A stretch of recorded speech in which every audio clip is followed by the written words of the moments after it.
Míranos en vivo en radiomundo.uy.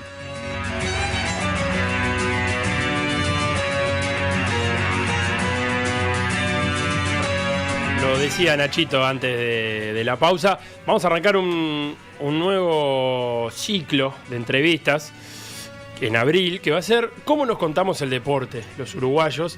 Vamos a tener directores de cámara, comentaristas, relatores, y hoy toca un cronista, Fermín Méndez, Mincho. ¿Está por acá? ¿Cómo andás, Fermín? ¿Cómo andan? Un gusto, che, estar por acá. A partir de ahora, Mincho. Sí, claro. Que cronista, ¿está bien? ¿Te puedo decir cronista? Sí, está muy bien. Está muy bien. Sí. Y queríamos arrancar esta charla preguntándote por alguna de las crónicas deportivas que te hayan, o que hayas leído últimamente, o que en alguna vez leíste y te marcó y dijiste, esta crónica me partió la cabeza, o yo quiero escribir por este lado. Sí. ¿Tenés alguna de esas? Bueno, hay varias. Voy a hacer una trampa primero, pero es válida, ¿no? Esos encantos que tienen a veces algunas trampas. Estoy leyendo un libro sobre una novela de ciclismo de Marcos Pereira que se llama La pulga en la montaña, que todo el tiempo la voy leyendo y digo, ¿qué crónica esto? Porque está ambientada en la época de Vicente Trueba, un ciclista español de 1930 y largo,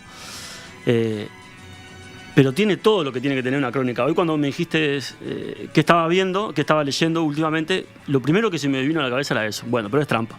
¿Es un libro de ficción o es una...? No, es una biografía novelada, digamos. Bien. Pero tiene todo lo que pensando en el concepto crónica narrativa, tiene todo un poco más largo, ¿no? Y después, de lo que he leído últimamente, el año pasado hubo una crónica que me gustó muchísimo, ya como con un aire después de que habían pasado los incidentes de River Boca, y antes que se jugara la final, que la sacó Manuel Soriano, un escritor argentino que vive en Uruguay, ahí va. La publicó en Córdoba, no sé dónde, y después nos la cedió ahí, la pudimos poner en el portal de Garra. Y eso es lo último que leí de deporte que me gustó mucho. ¿Y qué tenía esa crónica que te gustó? Bueno, la otra mirada, ¿no? Primero dejar pasar el tiempo, ¿no? Eso, que se asienten las cosas, que es un poco a veces lo que no traiciona, pero sí a lo primero que vamos como periodistas, ¿no? Bueno, ¿qué pasó? Hay que contar el hecho. Tenemos un diario, hay que contarlo, ¿no? Sucedió así. Pero a veces el dejar pasar el tiempo te genera el caldo de cultivo para contarlo desde otro lado.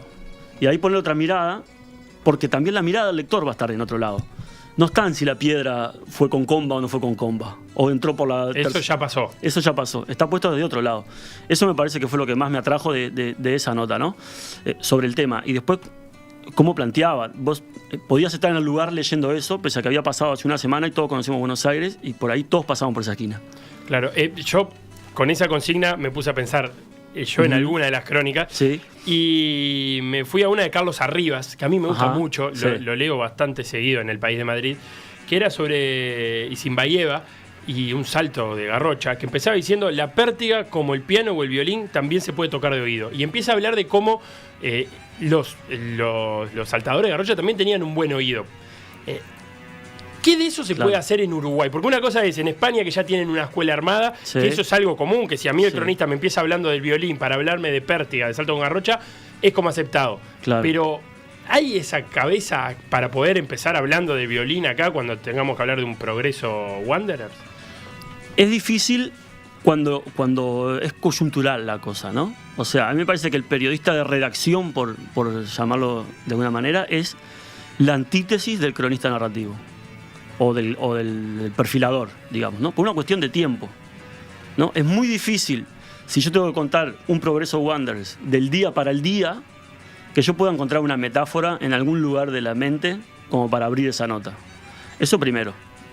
Segundo, después, también hay que tener en cuenta que el que está esperando esa nota, si es del día, está esperando que diga, si en el titulín dice que salieron 2-0, bueno, que Albarracín y Pastorini o el Japo Rodríguez y Viega hicieron los goles, ¿no? Eso es difícil.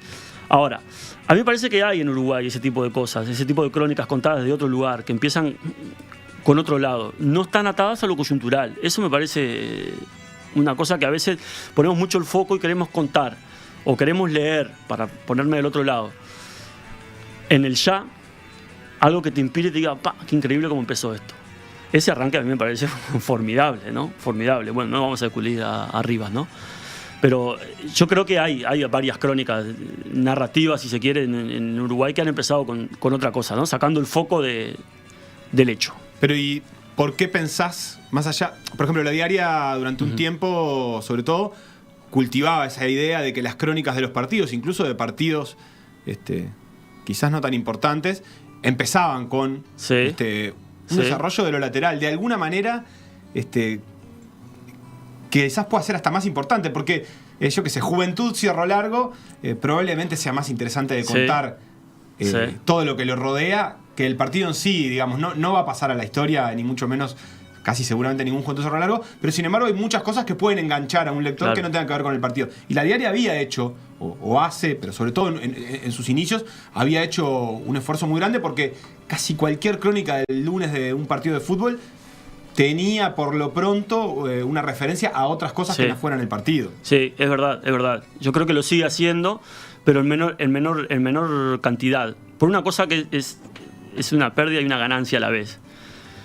Antes La Diaria no salía el fin de semana y recién salía el lunes. Y el lector estaba esperando el lunes para leerlo. Pero ahora lo que hemos descubierto en el camino trazado es que el lector del partido del sábado está el sábado. No lo podemos contar el lunes. Lo tenemos que poner el sábado. Nuestro lugar es la web para ponerlo el sábado, ¿no? El del domingo hay veces que tiene otro encare para el lunes. Es de ayer, lo podemos hablar de otra manera. Sobre todo pasa con Nacional y Peñarol a veces. Por ejemplo, el otro día jugaron el sábado y el domingo, nosotros lo contamos de una manera en la web, con cierta lateralidad, pero básicamente en el partido. Y el lunes enfocamos de otra mirada, para adelante, teniendo que ver con la Copa Libertadores, en fin, más periodístico me parece. También creo que es una definición que hemos tomado en el último tiempo de sacar un poco el foco de lo literario de la crónica. Es una discusión que todavía no la hemos definido arriba. ¿Y cuáles fueron los argumentos para quitar la parte literaria de las notas? Que las crónicas de los partidos no se leen, digamos, ¿no? En el bien entendido. O para ponerle un marco amplio, ¿no? No se leen. Nadie está leyéndolo cuando... El lunes nadie lo va a leer, ponele, ¿no? El partido que fue el sábado. ¿Y no es una especie de profecía autocumplida eso, en el sentido de nadie las lee porque en realidad ya todos saben cómo fue el partido y para qué voy a leer un desarrollo de minuto a minuto cómo pasó el partido y capaz que sí me interesaría leer otra cosa que yo no vi del partido? Es que esa es mi argumentación, que yo creo que sí, que hay que ponerla y hay que insistir de alguna manera. No todo el tiempo, capaz que con las crónicas, hacer menos crónicas, elegir algunos partidos, bueno, de alguna manera detallar algo a donde se pudo ir. Y justamente lo que decís vos es mi argumentación. ¿Cómo tiene que desaparecer la crónica? Por ahí tenemos que enfocar desde otro lado. Más dentro del fútbol uruguayo, donde todos los partidos no se ven. Porque capaz que me estás hablando de la Premier y tantos puestos en distintos horarios, o la Liga de España, y la gente durante un domingo se ve 4 partidos, pero acá vos ves 1, 2, y hay un montón que se pierden, digamos. Sí. Es que ahí está el plus, me parece, ¿no? En buscar lo que no está. En esto que hablamos de la crónica hoy, ¿no? La crónica tiene un enfoque marcado en eso, en realidad. En no contar el hecho, o no partir desde el hecho, desde lo noticioso, sino que partir desde la anécdota. Me acuerdo cuando estudié crónica narrativa hace 2000 años casi, el profesor, que era Juan Pablo Meneses, un chileno, reportero, periodista, escritor, decía que había que partir desde la anécdota. ¿Cuál era la anécdota, no? Hay una muy famosa de sus crónicas que él contó a través del último de la Fórmula 1. La carrera. Que era con Minardi, era un piloto de Minardi, que no me acuerdo el nombre ahora, pero me encantó. Porque era el último. Pero contó toda la Fórmula 1 a través de esa. No se quedó solo en contar lo que pueda pasar con el último de X carrera de natación, sino aprovechar para contar qué pasa adentro después. Y todo el mundo de los millones, cómo, de alguna manera, levantaba ciertas marcas, y a estos tipos que podían correr por X razones, porque sus padres o porque tenían lo que le pasa a Urrutia en suma, ¿no? Porque no consigue sponsor que lo puedan bancar, corrían. Y ahí creo que hay un plus atado a lo que veníamos con. Yo creo que cuando se va a canchas en donde no te pasan la televisión, es donde tenemos el oro como para poder sacarlo. El otro día charlábamos con Felo sobre cuánto favorece o desfavorece lo que ya hay escrito en Uruguay, la aparición de una crónica. Y decíamos, bueno, estaría muy bueno escribir una crónica lateral de, por ejemplo, el Neptuno. Que cerró definitivamente. Pero Sí. lo que pasa es que capaz que no hay todavía suficiente escrito sobre el hecho central. Entonces, en esto que decís vos, yo puedo escribir una crónica, o incluso ni siquiera te voy a decir una crónica, una nota directamente, de el último de la Fórmula 1, porque ya está todo recontra escrito 1000 veces, Cierto. del primero al 19. Sí. Y capaz que acá, esto que decía Facu, ¿no? De Juventud y Cerro Largo, a mí capaz que me encantaría escribir una crónica, pero capaz que ni siquiera está filmado el partido. Nadie lo vio, ni nadie lo escuchó, ni nadie escuchó nada hablar. Eso puede ser un impedimento a la hora de escribir algo, el que el hecho central no esté suficientemente retratado, o relatado o visto. Y a veces sí, a veces sí. A mí me parece que, bueno, esto enfocándonos en el Neptuno, yo creo que se puede contar igual. Lo que necesita ese periodista es tiempo. Y el tiempo para un periodista que trabaja todos los días es muy complicado. O sea, lo podría llevar sobre un carril lateral a lo que tiene que hacer todos los días. Esto, contar una noticia, Ferreira citó 20 jugadores para empezar a practicar hoy, la sub-17 juega a las 9 de la tarde, a las 9 de la noche, de tarde se juega. Pero precisa un enfoque y un desenfoque constante de temas que es claro, difícil. lo tenés que hacer como paralelo. O sea, los que escribimos yo creo que de alguna manera lo podemos hacer, pero agarrás un tema y con ese tema te vas 2 meses. Pero no podés tener 3 temas con el que te vas 3 meses. Y ahí es donde se logra la profundidad, o sea, meterte hasta dentro de la cuestión, buscar los datos, lo que decía Sebastián, meterse adentro de qué pasó políticamente dentro del Neptuno para que, o sea, la gloria de la aduana terminara así como terminó, que por ahí no está muy hablado, pero hay como cabos sueltos, pero a su vez contarlas desde otro lado también, ¿no? Desde, no sé, el tipo que iba a nadar, ponele, ¿no? Que era porque encontró un club para ir a nadar porque era barato. Yo leía, hace poco terminé Frutos Disecados, no me acuerdo cómo se llama, el de Leila Guerrero, una compilación de columna de Leila, y terminaba con algunas ponencias que ella tenía. Sí. Y una de las cosas que decía es que ella como escritora de perfiles, de lo que menos leía era periodismo, que sus inspiraciones y su fuente de metáforas, de imágenes venían de la ficción, del cine, de los libros. En tu caso es igual, ¿de dónde? ¿Qué lee el cronista como para tener esos recursos? Es igual, sí, es igual. Salvando la distancia con Leila, ¿no? Que es una salada. Sí, a mí me parece que yo me lo he analizado varias veces porque es como una autocrítica, ¿no? A ver, Mincho, trabajás todo el día con deporte y no lees deporte, joda. Claro. ¿No? Claro. No leo en demasía, me parece que no.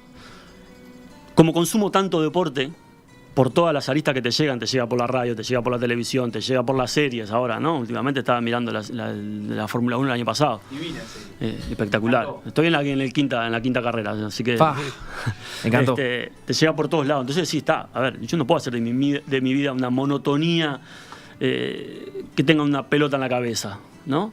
Entonces leo otras cosas, sí, leo otras cosas. Me parece que la literatura es como el refugio en donde encuentro. Y después atás, ¿no? Ahí vas como dándole información al cerebro que después lo ata con lo que te pasa en lo deportivo.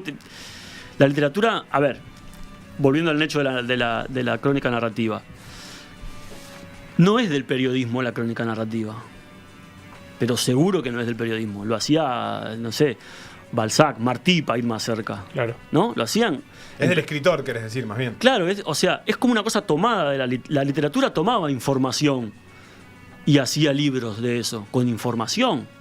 Dickens, con los libros sobre el estudio, la secundaria, digamos, en el Londres de aquella época. Me parece que viene desde ahí. Sí, o los relatos estadounidenses, ¿no? Ford y demás, que claro, son como crónicas costumbristas casi. Son, claro, bueno, los rusos, Dostoyevsky. O sea, ¿qué estaba describiendo Dostoyevsky? ¿Una novela o la Rusia de su momento? ¿No? Claro. Creo que ahí hay como un origen de la cosa. Y a mí me da mucha llave leer poesía, por ejemplo, ¿no? Yo sé que tengo 3.000 caracteres para hacer una nota en la diaria, ¿no? Cotidiana. ¿Cómo hago yo para sintetizar en una oración 3 párrafos? Y yo tengo que ir a los monstruos que saben. Y elegir palabras que te ahorren otras 10. Que el lector cuando los lea diga, mirá todo lo que quiere decir esta palabra. Igual ahí corres el riesgo de chocarte con un principio del periodismo meramente informativo, ¿no?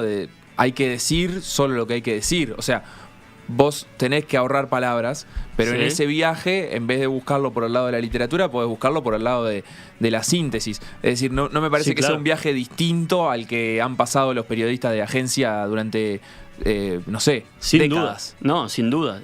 Hay que ir a lo concreto.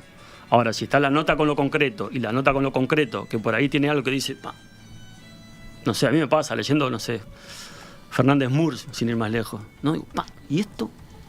Es lo que dijo acá. El tipo, claro, a veces no hace lo que decía Facu, ¿no? Periodismo en concreto. Él tiene... Sí, te leímos la entrevista que le hiciste y enfoque. Claro, él habla de cómo prepara su columna semanal y del tiempo que le dedica, que no es fácil también. Pero él también en una nota que leía que le habían hecho a Fernández Murs por esta gira de presentación, digamos, del libro, decía también que el dato, él se daba cuenta que a medida que han pasado su carrera, que unos 30, 40 años, ha igual empezado a tener un lugar más paralelo porque se encuentra en muchos lados también su dato, y decía algo así como, no quiero que el dato me afee el texto, me afee las palabras. Vos, por ejemplo, cuando escribís, ¿cómo haces ese equilibrio entre ¿es consciente, es inconsciente? ¿Cómo es ese proceso? Decís, yo estos 3, 4 cosas de estos datos los tengo que poner en algún lado. Y después veo cómo los rodeo de crónica, ¿o cómo haces ese proceso? Sí, no, es así.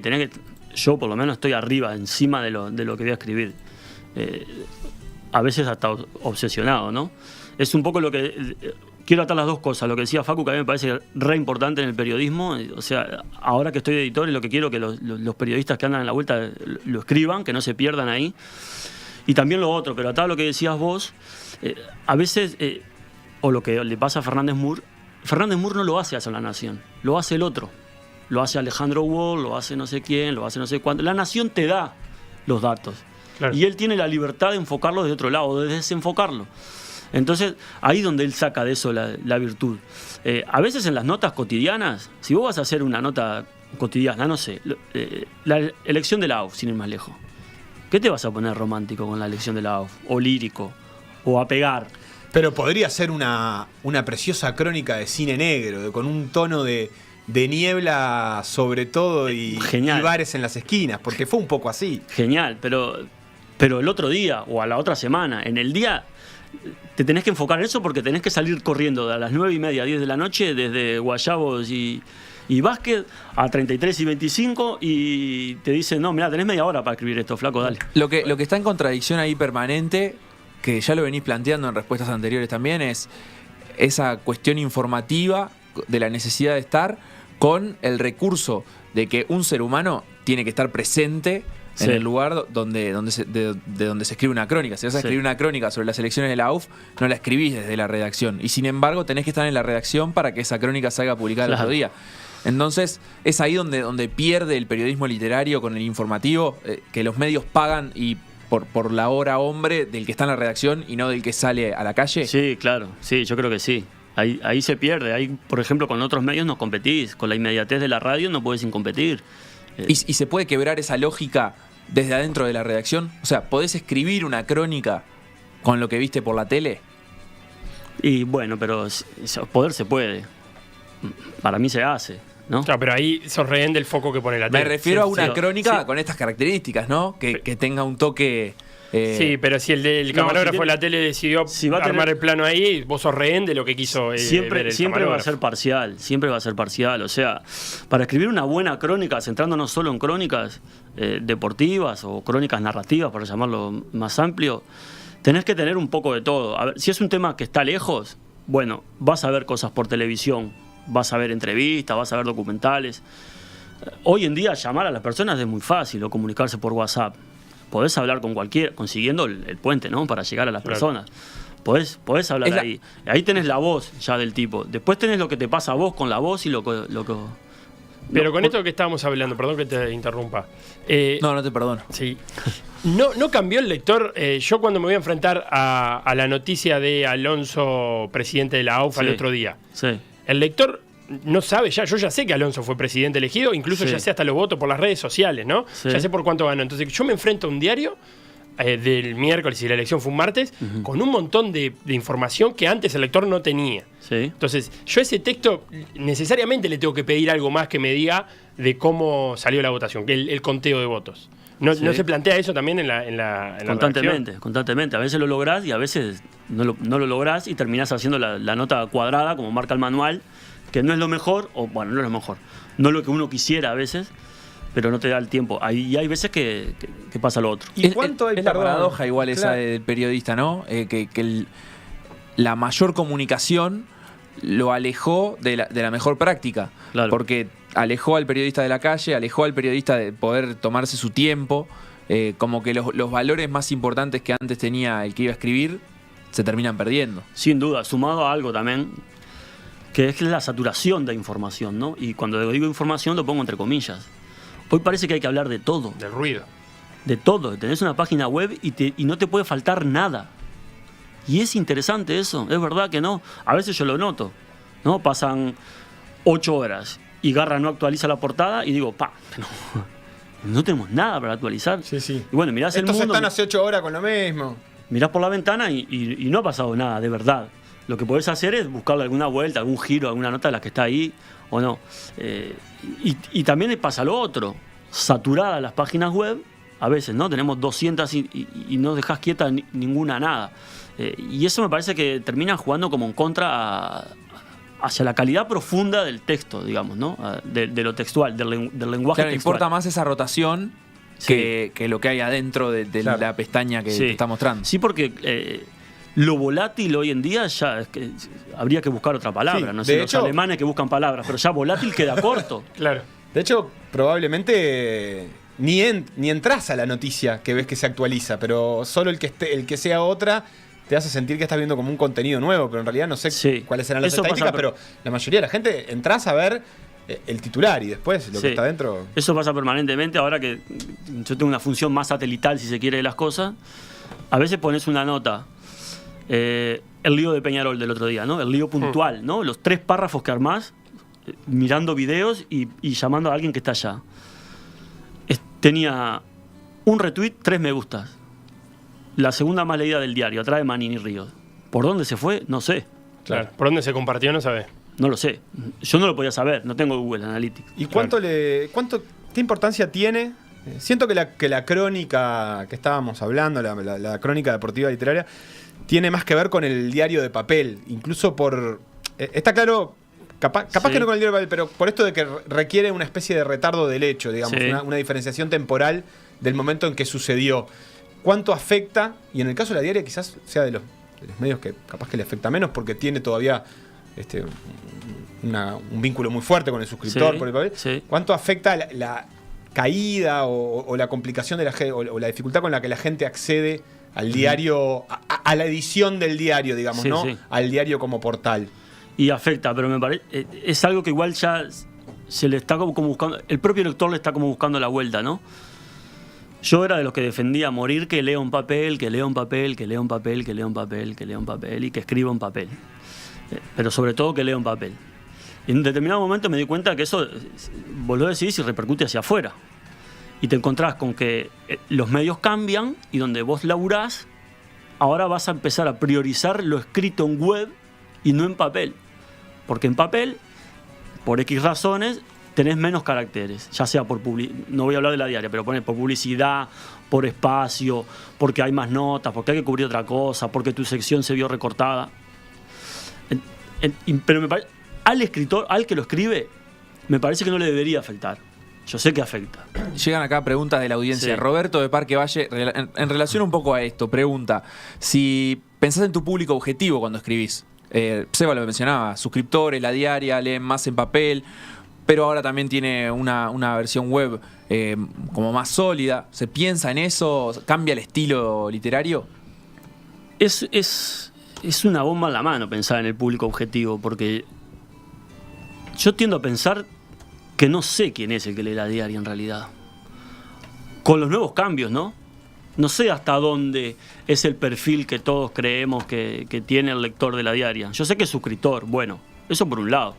Pero también sé que en internet la gente común y silvestre tiene 20 posibilidades de dar un clic y entrar a ver una nota.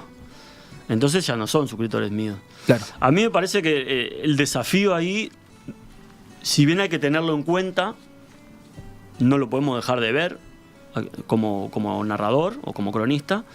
El desafío creo que pasa más por concentrarse en la cosa y desde dónde contarla, sugerirle al lector, agarrarlo de la solapa en el primer párrafo y decirle, no te vas a ir de acá, porque ya entraste como un caballo, que en apuntar al público objetivo. Y la última... la pregunta de Adriana. Sí, dígala. Que es si hay deportes más proclives que otro a una crónica narrativa. Con lo que te gusta el ciclismo, vos. Sí. Que está mandado a hacer. Yo creo que sí. Hay. En realidad me parece que acá en Uruguay estamos tan empapados de fútbol que una crónica bien hecha, sacada de otro lugar y con otro deporte, funciona. Pero no es necesario saber mucho de ese deporte. Acá Carlos Arriba tiene que saber de salto con garrocha. Sí, no me puede estar... Tiene que saber el que escribe. El que escribe.